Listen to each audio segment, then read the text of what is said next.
कोई कहेगा तुम्हारा शनि खराब है, कोई कहेगा तुम्हारा राहु खराब है, कोई कहेगा तुम्हारा केतु खराब है, कोई कहेगा तुम्हारा घर खराब है, कोई कहेगा तुम्हारा पति खराब है, कोई कहेगा तुम्हारी पत्नी खराब है, कोई कहेगा तुम्हारा पड़ोसी खराब है। यही कहेगा कि नहीं कहेगा? पर जो सत्य है वो सिर्फ मंच से विपिन बिहारी कहेगा, इतनी ताकत कोई नहीं बना सकता है। अब सत्य सुनने के लिए कान खड़े कर लेना। ना तुम्हारा राहु खराब है, ना तुम्हारा केतु खराब है, ना तुम्हारा शनि खराब है, तुम्हारे कर्म खराब हैं जिसके लिए तुम ये सब भोग रहे हो। अगर व्यक्ति अपने कर्म सुधार लेवे तो ना राहु खराब होगा, ना केतु खराब होगा। यहां व्यक्ति के कर्म खराब हैं।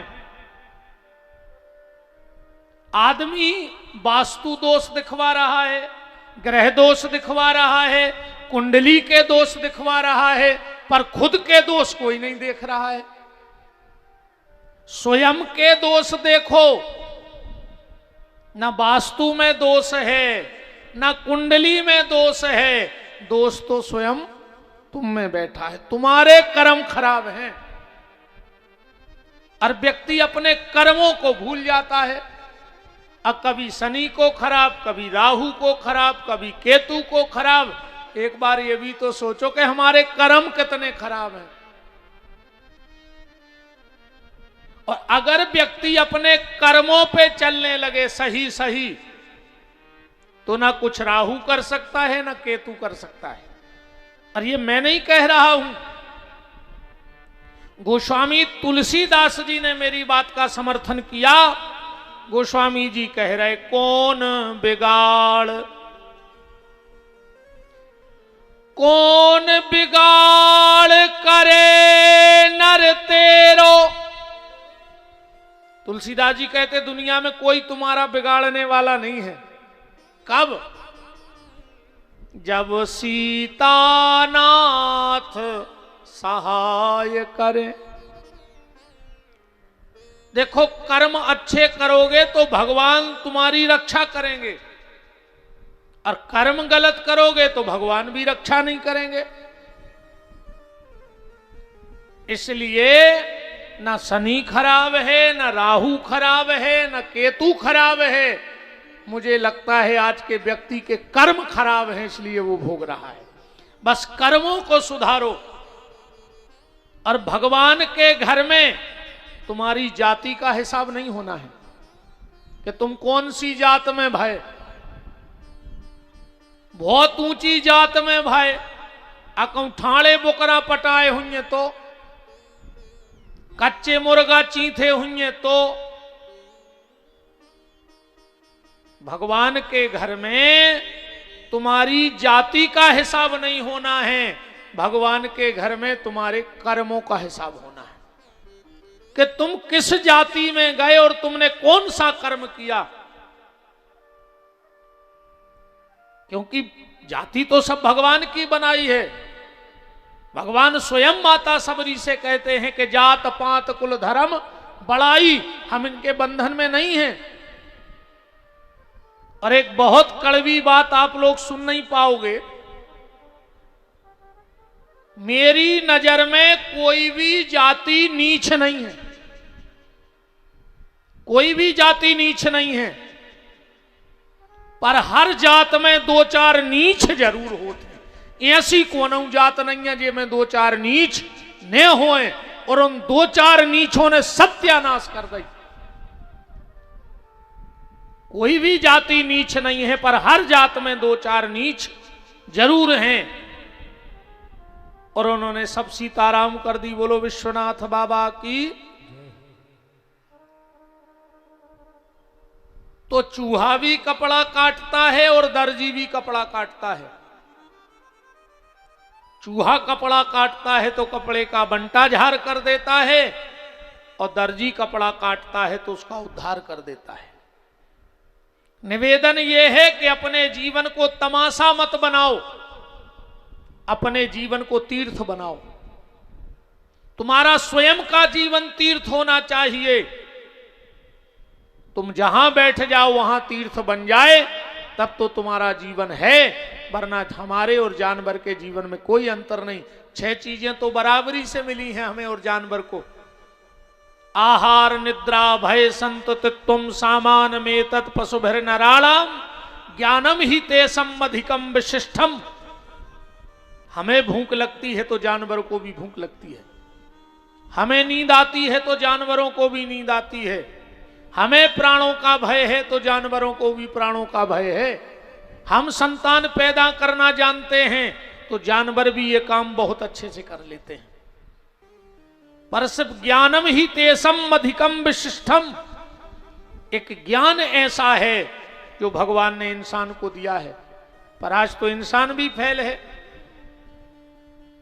आज तो इंसान भी फेल है। अपना अच्छा बुरा तो कुत्ता जानता है। अभी तुम किसी कुत्ते को रोटी डालो, वो यहीं बैठ के खाएगा, और वही कुत्ता जब तुम्हारे चूल्हे की रोटी उठाएगा तो घर के पीछे बैठ के खाएगा, क्योंकि उसे पता है कि जो चोरी किया है। और इतना ही बैठ के खा रहे तो हमारी करहाई तोड़ दे धनी। तो इतना तो कुत्ता जान गया, पर हम और आप ना जान पाए कि हमारा अच्छा और बुरा क्या है।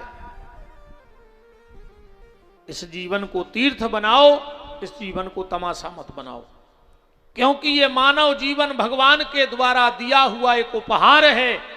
कोशिश करो कि इसका उपहास न बन जाए, मजाक न बन जाए मनुष्य जीवन का। ये बार बार मिलने वाला नहीं है, बार बार मनुष्य जन्म नहीं मिलेगा। न जाने अगले जन्म में क्या बन के आओ, कुकर सूकर गधा घोड़ा। इस बार इंसान बने हो तो कुछ ऐसा करके जाओ कि लोग कहें कि हां दुनिया में कोई आया था। एक काम तो ऐसा करके जाना। एक बात और ध्यान से सुन लो, जिस दिन ठाकुर जी के सामने जाओगे, तुमने गलत का क्या किया उसका हिसाब तो बाद में होगा। सबसे पहले तो यह हिसाब होगा कि तुमने अच्छा क्या किया।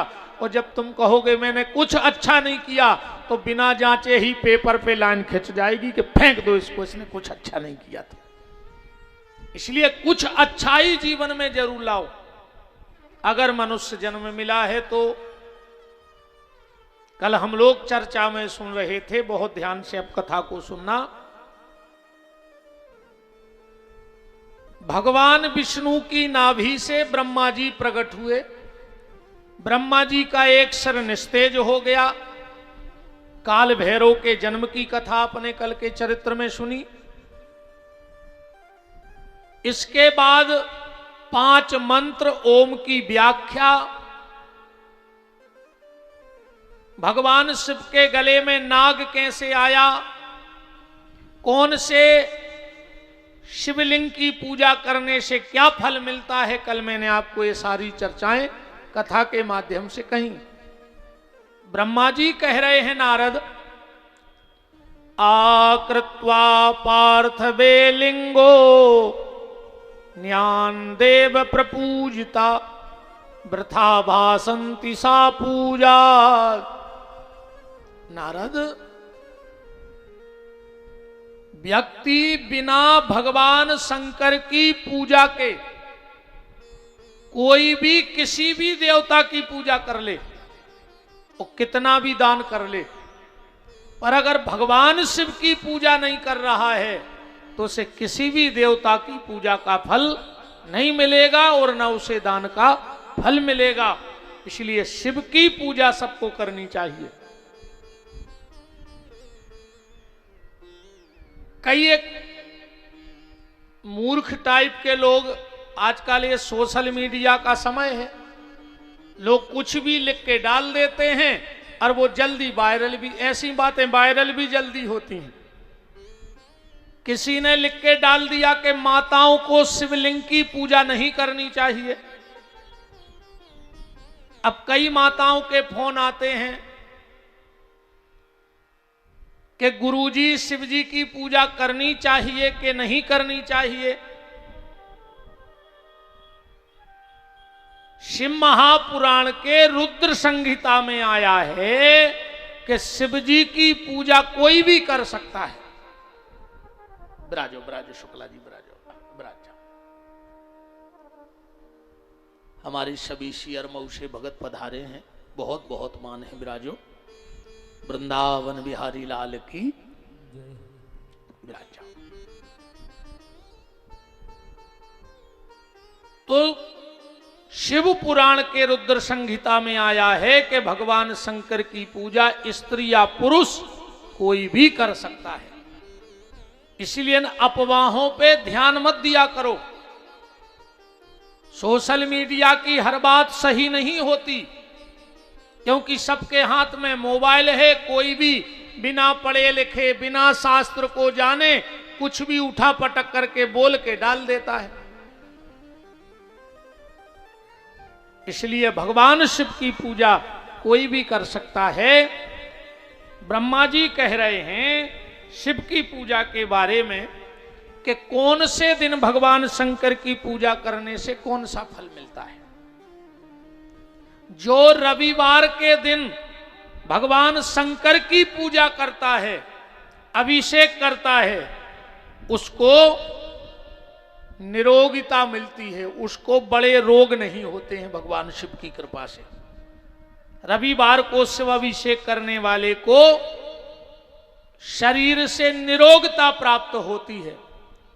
जो सोमवार के दिन भगवान शिव की पूजा करता है उसको धन की प्राप्ति होती है, उनका धन बढ़ता है जो सोमवार के दिन शिव अभिषेक करते हैं। मंगलवार को जो व्यक्ति शिव की पूजा करता है उसके वंश की बेल बहुत आगे तक जाती है, उनको पुत्र प्राप्ति होती है। और एक बात तो हम और बताएं, मेरी बहनों ध्यान से सुन लेना। जैसे ही माताओं के गर्भ अवस्था आवे और माताओं को पता लग जाए कि हमारे गर्भ में कोई नन्हा मुन्ना जीव है, उसी दिन से माताएं एक धतूरे का फल जहां मिल जाए उसको भगवान शिव को अर्पण करने लगना। तो पहली बात तो निश्चित पुत्र की प्राप्ति होगी, और दूसरी बात वो पुत्र बड़ा धार्मिक होगा। क्योंकि आज के वर्तमान समय में पैसा कमाना बड़ी बात नहीं है। आज के समय में नाम कमाना बड़ी बात नहीं है। आज के समय में सबसे कठिन अगर कोई काम है तो अपनी औलाद को अच्छे रास्ते पे चला देना। रास्ते पे चली गई हो, राहतगढ़ में लिख देना कि राहतगढ़ का सबसे धनी आदमी मैं हूं, और तुमने करोड़ों रुपए का भी कारोबार बना लिया हो, अगर औलाद बिगड़ गई तो तुम सबसे कंगाल आदमी हो। मैं एक निवेदन कर रहा हूं आप सबसे, क्या आप घर के किवाड़ खुले छोड़ते हो? छोड़ते हो? क्यों भाई सोनी जी, तिजोरी खुली छोड़ते हो? 3 बार, फिर लाख बाग दुनिया का क्या सिस्टम, फिर खुली तो नहीं रह गई जल्दी जल्दी में। क्यों भाई कपूर जी, दुकान की शटर खुली छोड़ देते हो रात में? नहीं छोड़ते ना। बरसात में तुम सब भी तो दुकानदार बैठे हो, रात में किवाड़ खोल के छोड़ देते हो क्या? दुकान में से गए हो 3 बार तारो हलाऊ के ऐसो तो नहीं है कि चाबी चटक गई होए। करते हो कि नहीं करते? जब तुम घर के किवाड़ खुले नहीं छोड़ते, तिजोरी का दरवाजा खुला नहीं छोड़ते, दुकान की शटर खुली नहीं छोड़ते, तो आज आपने बेटा बेटियों को खुला क्यों छोड़ दिया है? मुझे सिर्फ इतना बता दो कि अपने बच्चों को खुला क्यों छोड़ दिया? अपने बच्चों को भी खुला मत छोड़ो, क्योंकि तिजोरी तो एक बार संपत्ति चली गई तो फिर आ सकती है, पर अगर औलाद एक बार गलत रास्ते पे चली गई तो लौटना संभव नहीं होता है। इसलिए जब किवाड़ खुले नहीं छोड़ते, शटर खुला नहीं छोड़ते, तिजोरी खुला नहीं छोड़ते, तो आज बच्चों को भी खुला मत छोड़ो। अपने बच्चों पे ध्यान रखो। और एक बात तो हमारी बिल्कुल अब भाई ध्यान से सुन लीजिए, खराब लगे सो अब भाई भग जो। तो हो गई कथा, जितने जने बैठे रहे उतने ही अच्छे। हमें एक बात बताओ, बिल्कुल जब दिमाग में बैठा लियो, अगर तुम्हारे बेटा या बिटिया को फोन आवे और कहूं वो कान में दबा के दूसरे कमरा में चलो जावे, तो समझ लियो कि तुम्हारी औलाद हाथ से निकल गई। अब तो ढीक है सो पेड़ों कहाओ, जो अंदना तक है सो सदो है, कोनो भी रात में बेसकत है। ऐसी कौन सी सहेली है, ऐसा कौन सा सहेला है कि जो तुम अपने मम्मी पापा के सामने बात नहीं कर सकते? फिर तो थाने में रो रहा है पुलिस के, कई साहब हमने तो सोता ही रहे, पता ही नहीं पर वो मार जा मूड पटक के। जब का तुम्हारी फूट गई थी, जब का 3 महीना से 2-2 घंटा फोन पे बातें आ रही, जब का फूट गई थी, जब का अकल चारों चरवे गई थी। अब पुलिस वाले क्या करें? तुम घरे सोत रहे, तुम रखाने पाए।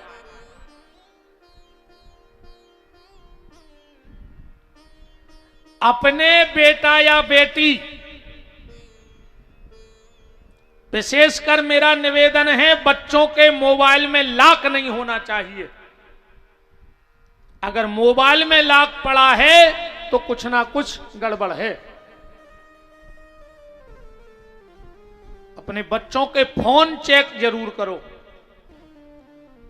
कोई भी फोन आए घर में, कोई भी उठा सकता है, यह नियम बनाओ। जरूरी नहीं कि जिसका फोन है वही उठाएगा, कोई भी उठा सकता है।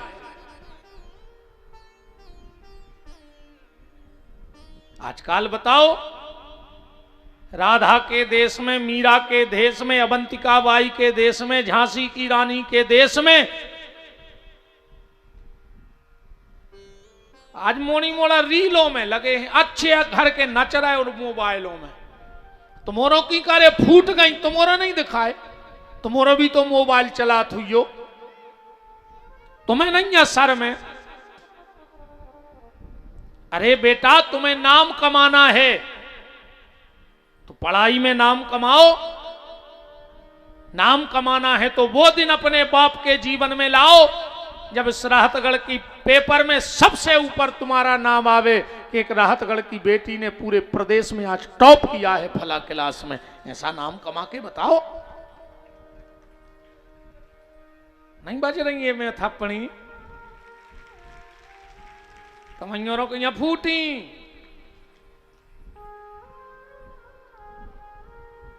अरे राम राम, रियल लाइफ बर्बाद हो गई और रील की लाइफ चालू हो गई।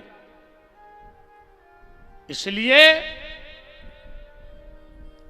जब खिड़की बंद करो, दरवाजे बंद करो, तिजोरी बंद करो, जब उनको खुला ना छोड़ो तो अपने बच्चों को भी खुला मत छोड़ो। तो मंगलवार के दिन जो भगवान शिव का पूजन करता है उसके वंश का नाश कभी नहीं होता, वंश की बेल भगवान शिव बढ़ाते जाते हैं। जो बुधवार के दिन भगवान शिव का पूजन करता है उसके जीवन से आलस समाप्त हो जाता है। बुधवार के दिन पूजन करने से शरीर में आलस नहीं आता है।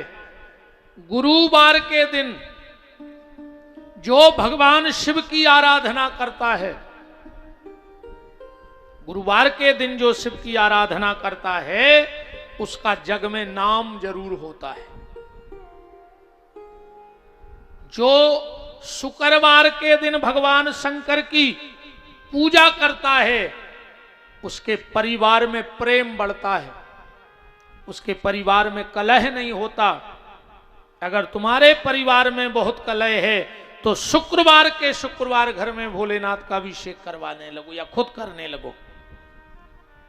और जो शनिवार के दिन भगवान शिव की पूजा करता है वो लंबी आयु को प्राप्त होता है, वो लंबी आयु वाला होता है। बोलो काशी विश्वनाथ की। तो बिना भगवान शिव की पूजा के नारद जी से ब्रह्मा जी कह रहे कि बेटा किसी भी देवता की पूजा का फल प्राप्त नहीं होता है। कल भगवान शंकर ने सृष्टि को बनाया और सृष्टि में जो पहला नगर बसाया वो था अबिरमुख क्षेत्र। उसका आगे चल के नाम पड़ा आनंदवन। उसका एक नाम क्या पड़ा? आनंदवन। उसी का नाम पड़ा काशी। उसी का नाम पड़ा वाराणसी। और ज्यादा फेमस हो गया बनारस। क्यों फेमस हो गया बनारस? अमिताभ बच्चन ने गाना गा दिया था, खई के पान बनारस वाला, छोरा गंगा किनारे वाला। तो सब में बनारस बनारस हो गया। भगवान शिव ने जब, काशी कहां बसी है पता है? भगवान शंकर की त्रिशूल पे। जब प्रलय का समय आता है तो भगवान शिव काशी को त्रिशूल पे उठा लेते हैं, और जब प्रलय का समय समाप्त हो जाता है तो काशी को फिर स्थापित कर देते हैं।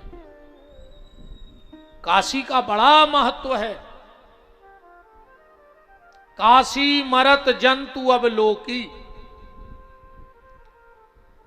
राजा हरिश्चंद्र भी उसी घाट पे गए, मणिकर्णिका घाट पे। हरिश्चंद्र जी का चरित्र आप लोगों ने सुना होगा। भगवान विष्णु ने शिव जी की आराधना भी काशी में बैठ के की है। कथा शायद आप लोगों ने सुनी हो। भगवान शिव को तीसरा नेत्र कहां से आ गया? कितने लोगों ने सुनी है भगवान शंकर के तीसरा नेत्र कहां से आया? एक बार भगवान विष्णु काशी में बैठे तप करने, और भगवान विष्णु ने विचार किया कि हम भोलेनाथ को 1000 कमल चढ़ाएंगे, कमल के पुष्प।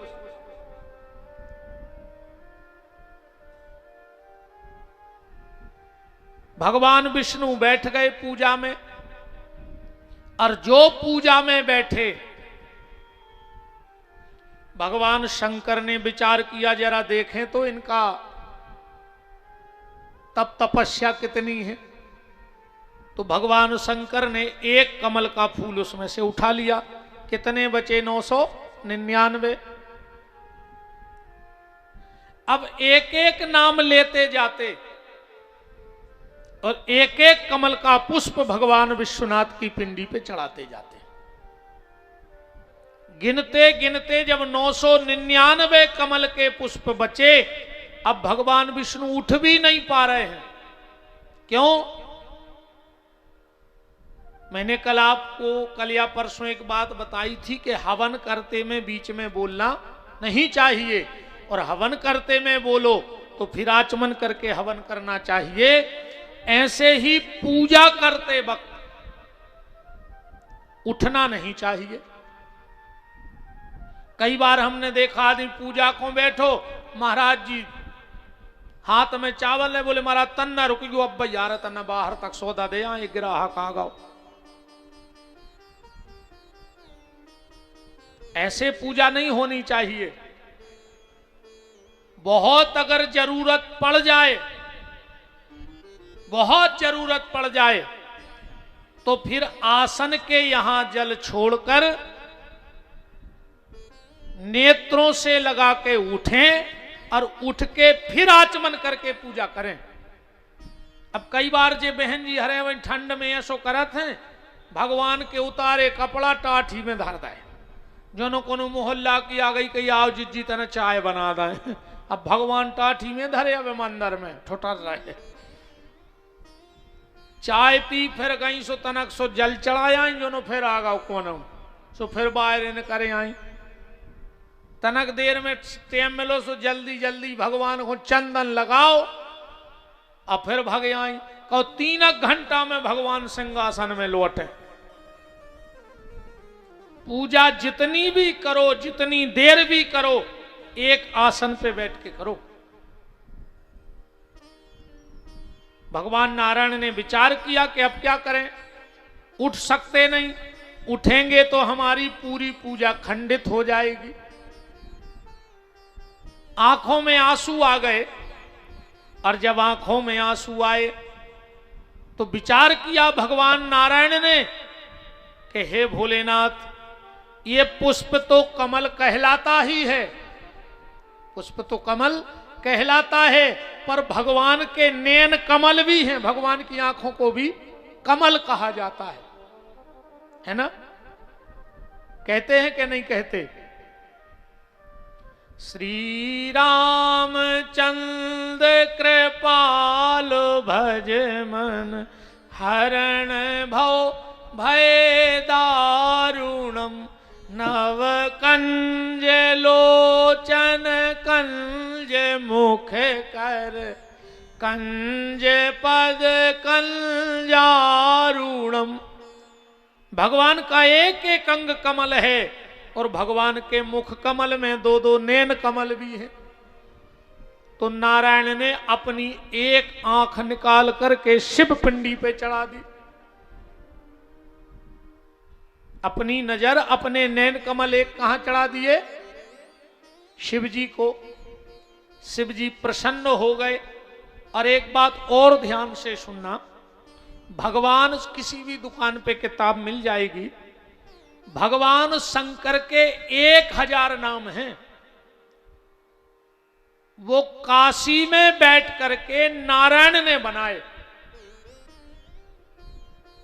ओम शिवाय नमः, माहेश्वराय नमः, संभवाय नमः, पिनाकने नमः, महासेनाय नमः, गंगाधराय नमः। ऐसे 1000 नाम भगवान विष्णु ने उसी काशी की भूमि पर बैठ करके बनाए। अच्छा, नैन चढ़ाने का मतलब क्या है? आप भी चढ़ा सकते हो शंकर जी को अपनी आंखें, पर ऐसा नहीं कि नकार के। ये कथा को हमें अपने जीवन में भी जोड़ते चलना है। विष्णु ने अपनी आंख निकाल करके शिव जी को चढ़ा दी, ये काम हम और आप भी कर सकते हैं। इसका आध्यात्मिक अर्थ ये है कि भगवान विष्णु कह रहे कि प्रभु, अभी तक इन आंखों से संसार को देखा है, पर आज से ये आंखें आपको चढ़ाते हैं, अब आपके अलावा किसी को नहीं देखेंगे। ये आंखें चढ़ाने का हम और आप भी तो ये कर सकते हैं कि अब हम कुछ गलत देखेंगे ही नहीं। वाणी भी भगवान को चढ़ा सकते हो, मतलब आज के बाद हम कुछ बोलेंगे ही नहीं। कान भी भगवान के बना सकते हो, आज के बाद हम गलत सुनेंगे ही नहीं। अरे तुम चाहो तो एक एक अन्न के कण पे भगवान का नाम हो जाए, आज के बाद हम वही भोजन करेंगे जो भगवान को भोग लग जाएगा। आप यज्ञ में आहुति डालते हो, कभी कभी अपने मुंह को वेदी बनाओ और इसमें भी आहुति डालो, पर वही डालो जो भगवान को भोग लग जाए। तो 1000 नाम भगवान शंकर के विष्णु ने उसी काशी में बैठ करके बनाए। और जैसे ही नेत्र चढ़ाया, भगवान शंकर प्रकट हो गए और उस नेत्र को उठा के अपने यहां रख लिया, दोनों भौहों के बीच में। भगवान शंकर त्रिनेत्रधारी हो गए। भगवान शिव ने हाथ जोड़कर जो स्तुति नारायण की है, तो जिसको विष्णु सहस्रनामावली कहते हैं, 1000 नाम उसी काशी में, 1000 नाम उसी काशी में भगवान शंकर ने नारायण के बनाए। 1000 नाम विष्णु के हैं और 1000 नाम शंकर जी के हैं। शिव जी कहते हैं विष्णु, आज के बाद जो मेरे मंदिर में आकर के और तुम्हारे 1000 नाम मुझे सुना जाएगा, 1000 नाम जो मुझे सुना जाएगा, वो तुम्हें तो प्राप्त करेगा, पर साथ में मुझे भी प्राप्त कर लेगा। हो सके कोशिश करिए, श्रावण का महीना है, 1000 विष्णु के नाम कभी शिव मंदिर में बैठ के लेके देखना। पुस्तक मिल जाती है दुकानों पे, विष्णु सहस्त्र नाम और शिव सहस्त्र नाम के नाम से, जिसको अभी कई लोग तो अर्चन भी करते हैं। ये तारीफ वाली बात नहीं है। मेरे घर में लगभग ये 8वां 9वां वर्ष है, पूरे श्रावण के महीने अर्चन चलता है। रात्रि में 1000 नाम ले लेके भगवान शंकर को कुछ भी, कभी जल चढ़ा दें, कभी 1000 चम्मच दूध चढ़ा दें, 1000 चम्मच दही चढ़ा दें, या 1000 चम्मच कोई तीर्थ का जल चढ़ा दें। पुष्प मिल जाए तो पुष्प, बादाम या चिरौंजी जो भी मिल जाए, तो 1000 नाम ब्रह्म विष्णु के शिव जी ने बनाए, और शिव जी के नाम जैसे कार्तिक के महीने में भगवान नारायण उतने प्रसन्न किसी वस्तु से नहीं होते। अगर भगवान लक्ष्मी नारायण विष्णु भगवान के मंदिर में कोई 1000 शिव जी के नाम, शिव सहस्त्र नाम का पाठ कर दे, तो भगवान नारायण उसकी सारी विपत्ति हर लेते हैं, सारी विपत्ति का हरण कर लेते हैं। ऐसा है बनारस।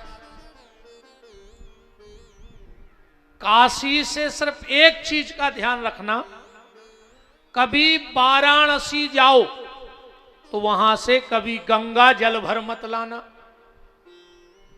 बनारस से कभी अपने घर में गंगा जल नहीं लाना चाहिए। क्यों? क्योंकि गंगा जी के जल में छोटे छोटे जीव होते हैं, और जब वो गंगा से बाहर आ जाते हैं तो उनकी मुक्ति के हम लोग बाधक बन जाते हैं, और उसका हमें दोष लगता है।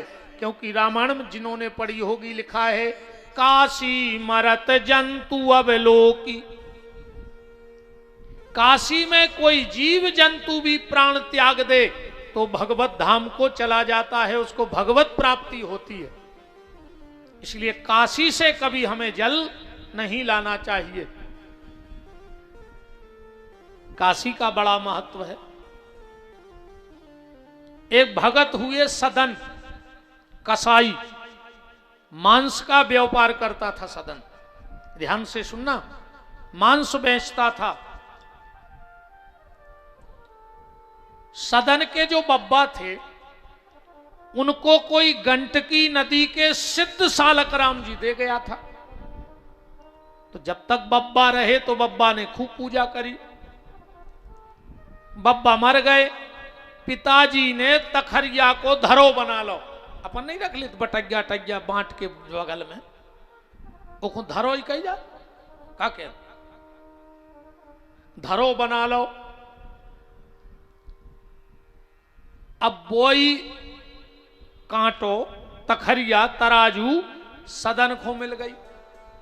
अब सदन खूब मांस बेचे सालक राम की बटुलिया के वजन को।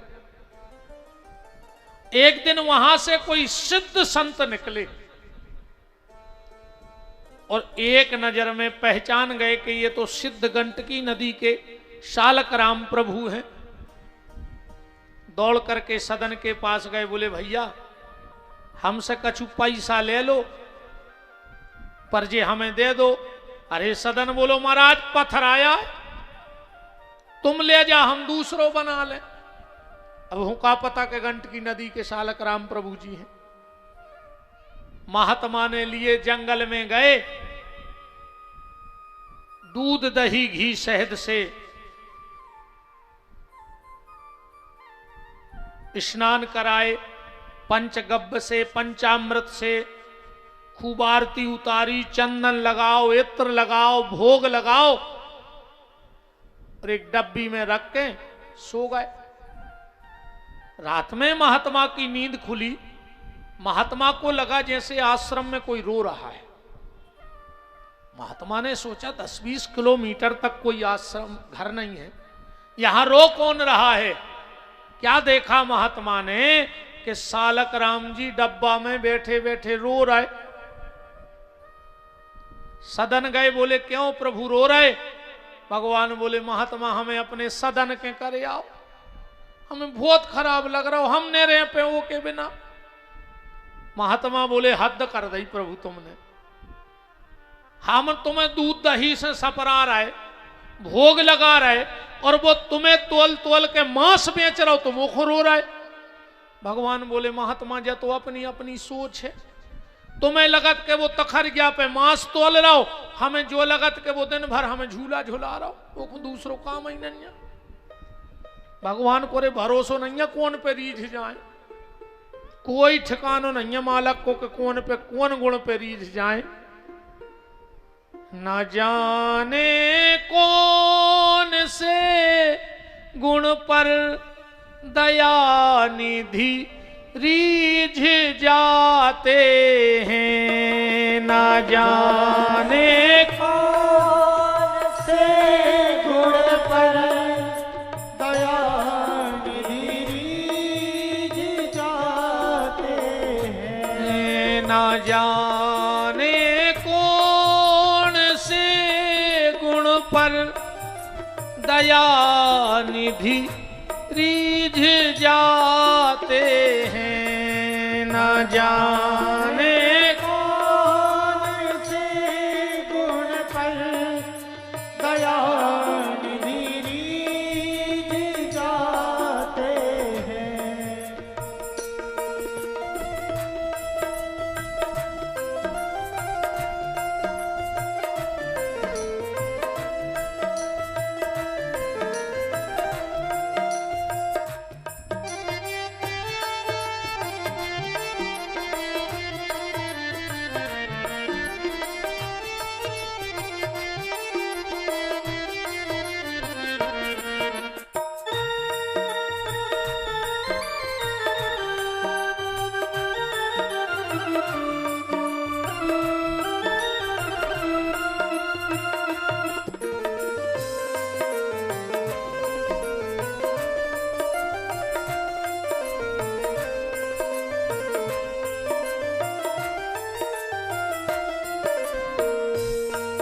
न जाने कौन से गुण पर दया निधि रीझ जाते हैं। भगवान बोले सदन महात्मा, उस सदन जब अपने ग्राहक से बात करता है तो मुझे ऐसा लगता है जैसे वो वेद का मंत्र बोल रहा हो। क्यों? क्योंकि सदन ने अपनी जिंदगी में कभी झूठ नहीं बोला। सदन ने अपनी जिंदगी में कभी झूठ नहीं बोला था। बेचता था मांस पर कभी मुंह पे नहीं रखा था। भगवान बोले तुम तो हमें अपने सदन के करे आओ, हमने रह पे वो बिना। महात्मा की आंखों में आंसू आ गए। धन्य रे सदन। उठाए सालक राम जी, पहुंचे सदन के आधी रात में। कुंडी खटखटाई, सदन ने किवाड़ खोले, चरणों में गिर पड़ा महात्मा जी के। अरे महात्मा जी इतनी रात में? महात्मा बोले कि सदन, जिनको तुम साधारण पत्थर समझ रहे थे वो साक्षात गंडकी नदी के सालक राम हैं।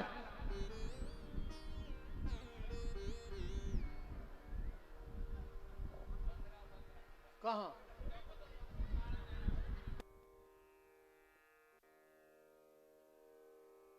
ऊपर है।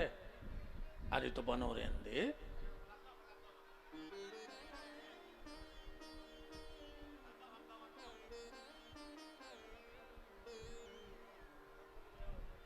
तो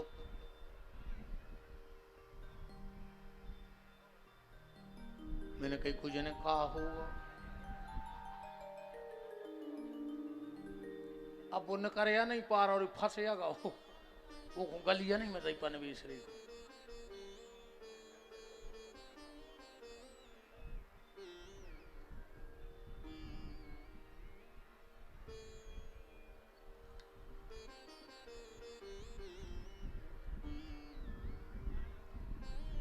थोड़ा सा निवेदन है, अगर आप लोग हमारी बात मान जाओ, थोड़ा सा खिसक के आ जाओ। हाँ, थोड़ा सा ऐसे खिसक आओ, इन्होंने लगे कि हमारी चल रही है। हम कहते बिल्कुल ने सर को माई के माई हाल जा।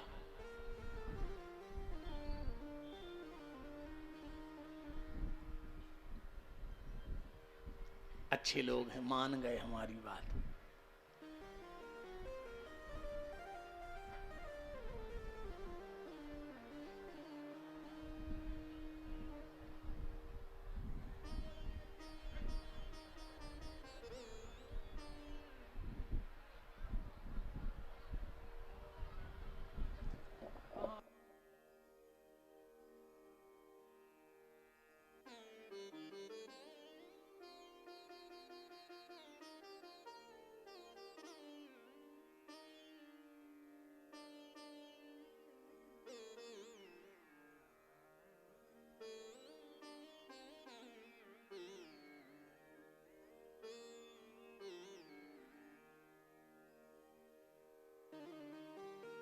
हाँ, अपनी जगह बना के बैठ जाओ।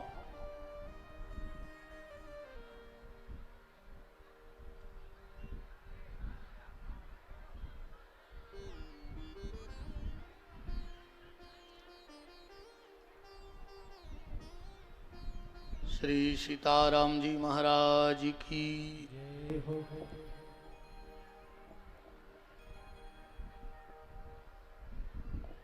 निवेदन। चर्चा चल रही थी कि सदन के दरवाजे पर सालक राम जी को लेके महात्मा जी पहुंच गए। सदन चरणों में गिरे, बोले महाराज आधी रात में। महात्मा ने कहा, सदन, जिनको तुम साधारण पत्थर का टुकड़ा समझ रहे थे, ये स्वयं सिद्ध प्रभु सालक राम हैं। सदन की आंखों में तो आंसू आ गए। तो क्या मैंने इतना पाप किया कि जीवन भर में उनसे मांस बेचता रहा? सदन बोला, महात्मा मेरी एक बात मानोगे? बोले क्या? तुम्हारे गले में जो झोली माला पड़ी है वो हमें दे दोगे? महात्मा ने कहा, ले लो। और अपने गले की झोली माला निकाल के सदन कसाई को दे दी। सदन ने उसी झोली में डाले सालक राम और जगन्नाथ जी की यात्रा को निकल पड़े। और जैसे ही चलते चलते एक गांव के बाहर गए तो एक झुपड़िया बनी थी, पति पत्नी दोनों बैठे थे। उस व्यक्ति ने कहा, भैया कहां जा रहे? बोले जगन्नाथ जी।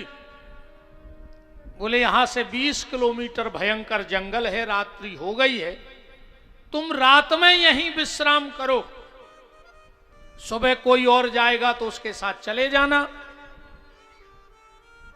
सदन ने कहा ठीक है।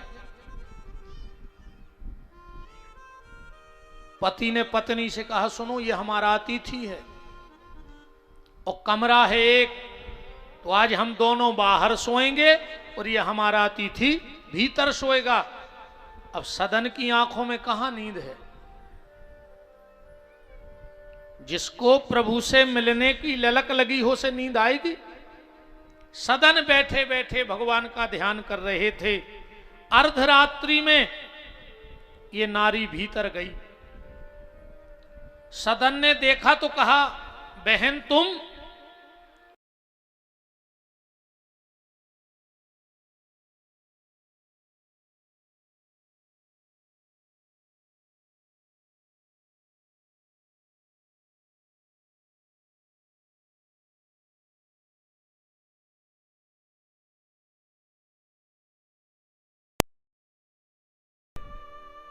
भीतर आई, बोली मैं जान गई तुम हमारे पति को डर रहे थे, हमने पति को ही खत्म कर दिया। सदन ने कहा, ये तुमने क्या किया? तो ये जोर जोर से चिल्लाने लगी। आसपास के लोग इकट्ठे हो गए। क्या बात है? ये नारी बोली कि इसको हमारे पति ने रात में रुकने का ठिकाना दिया और ये रात में मेरे पास आया, मेरा हाथ पकड़ा, मैंने मना किया और मैंने कहा पति को जगा दूंगी, तो उसने पति को ही मार डाला। गांव के लोगों ने सदन को बांधा और जो कबीले का राजा था उसके पास ले गए। गले में प्रभु सालक राम डले हैं, झोली में। राजा ने देखा, कहा जिन हाथों से तुझे छुआ है इसके दोनों हाथ काट के इसको भगा दो। सदन के दोनों हाथ कट गए। सदन मन में सोच रहा है कि जब तक इन हाथों से मैंने मांस बेचा कभी बुखार नहीं चढ़ा, और आज पहली बार माला झोली क्या उठा ली, भगवान तुमने मेरे हाथ ही कटवा दिए। रोते रोते सदन जगन्नाथपुरी पहुंचे हैं, और जैसे ही सदन भगवान जगन्नाथ जी के सामने साष्टांग दंडवत करने लगे, मानो कमल के फूल जैसे कटे हुए हाथ बाहर आ गए। सदन के दोनों हाथ जैसे के तैसे हो गए। भगवान प्रकट हो गए। सदन ने कहा, प्रभु एक बात बताओ, अगर मैं पापी हूं तो मेरे हाथ कट गए, मुझे कोई दुख नहीं, पर अगर मैं पुण्यात्मा हूं तो आप मिले हो। तो मैं पुण्यात्मा हूं तो हाथ क्यों कटे, और अगर मैं पापी हूं तो आप क्यों मिले? आप ना मिलते, मेरे हाथ कट जाते, मैं समझता मैंने जीवन भर मांस बेचा, इसका दोष मुझे मिला। देखो भैया, एक बात और बता दें, जितने नौकरी पेशा बैठे हो, ऑफिसर बैठे हो, साहब हरे बैठे हो, कहूं और भगवान ने कहूं तुम्हें कलम दई होए, और तुम्हारी कलम से किसी गरीब का भला हो रहा हो, तो चूकना मत। उस कलम से किसी निर्दोष को फंसाना मत। चाहे 10 अपराधी बच के निकल जाएं, पर एक निर्दोष नहीं फंसना चाहिए, क्योंकि उनका तो जब अपराध का घड़ा भरेगा तो आएंगे। पर अगर भगवान ने तुम्हें कलम दी हो और अगर तुमने उस कलम का दुरुपयोग किया, तो जिस दिन वहां जाओगे भगवान कहेंगे, क्यों मैंने तुझे कलम दी थी, क्या किया? बोले सिर्फ झूठ फरेब घोटाले कराए। भगवान कहेंगे इसको कलम कर दो, कलम वापस ले लो। और अगर भगवान ने यहां से दोनों हाथ कलम कर दे, जितने जे स्टेशनों पे हाथ कटे टेढ़े, ये जितने डरे हैं, ये पहले के बहुत बड़े बड़े ऑफिसर आए रिश्वतखोर, ये बड़े बड़े अधिकारी डरे रहे स्टेशनों पे जिनके हाथ कटे हैं। काश भगवान ने इनको कलम दी, इनने कलम को दुरुपयोग करो, सो भगवान ने कलम करके वापस भेज दो।